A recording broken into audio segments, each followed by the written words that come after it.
19세기에 전기기관차가 처음 발명되었을 때 엄청난 반대가 있었습니다. 심지어 기차의 빠른 속도 때문에 사람들이 이성을 잃을 것, 이런 말까지 나올 정도였습니다. 이 정도로 그 일상을 완전히 뒤흔드는 이런 기술 혁신이 있었기에 유럽의 산업혁명이 가능했던 거거든요. 우리 정부가 지금 추진하고 있는 그린 뉴딜도 그 정도의 목표 그리고 그 정도의 꿈이 있어야 합니다. 단순히 친환경이나 일자리 늘리기 등에 초점을 맞춘 단기적인 그런 정책 과제가 아니라 경제 구조 전반을 완전히 탈바꿈시키는 그린 트랜스포메이션이 필요하다는 것이죠.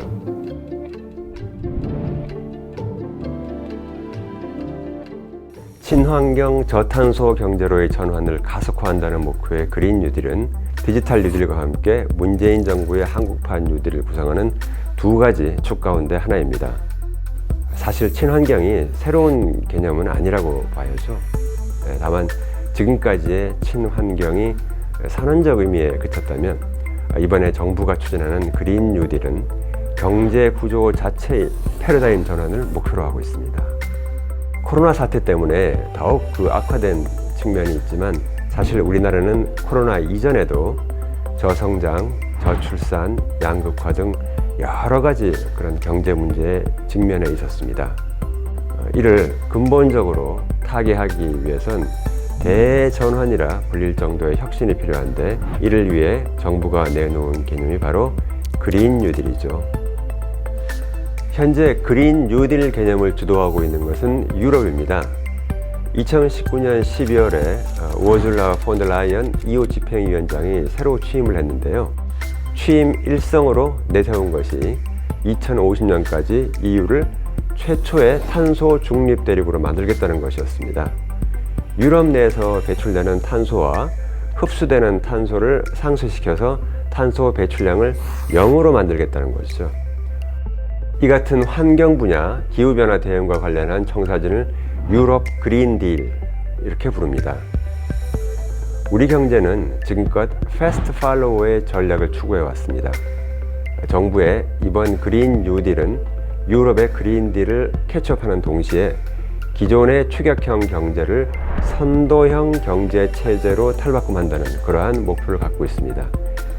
향후 5년 동안 73조 4천억 원 가량의 막대한 사업비를 투입하겠다는 문재인 정부의 구상이 원론적 언급에 그쳤던 과거의 친환경 정책과 근본적으로 맥을 달리하고 있는 것이 바로 이 부분이라고 하겠습니다.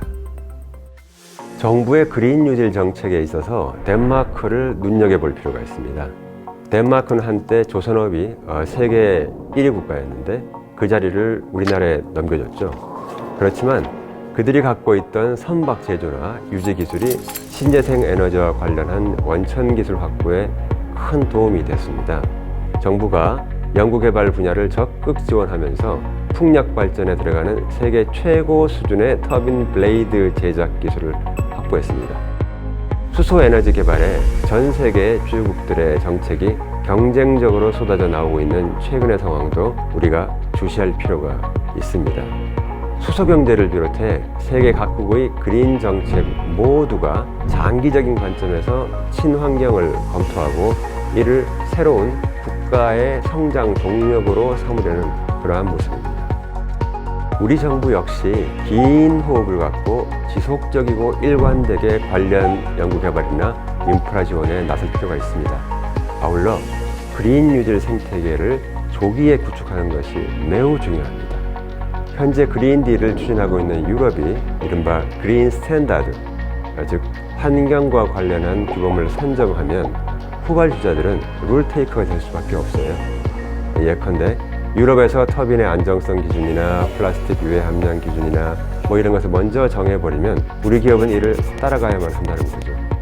향후 통상 이슈에서 우리가 불리한 위치에 놓일 그런 우려가 있습니다. 앞으로 그린이란 단어는 세계 경제를 좌우할 수 있는 가장 중요한 개념이 될 것입니다. 우리 정부의 그린 뉴딜이 단순한 경기 부양책 정도에 머물러서는 안 되는 이유죠. 대한민국의 미래 먹거리가 그린 뉴딜에 달려 있다라고 해도 과언이 아닙니다. 그린 뉴딜은 단순히 정책이 아니라 우리 경제의 미래를 책임지는 목표이자 꿈이 되어야 합니다.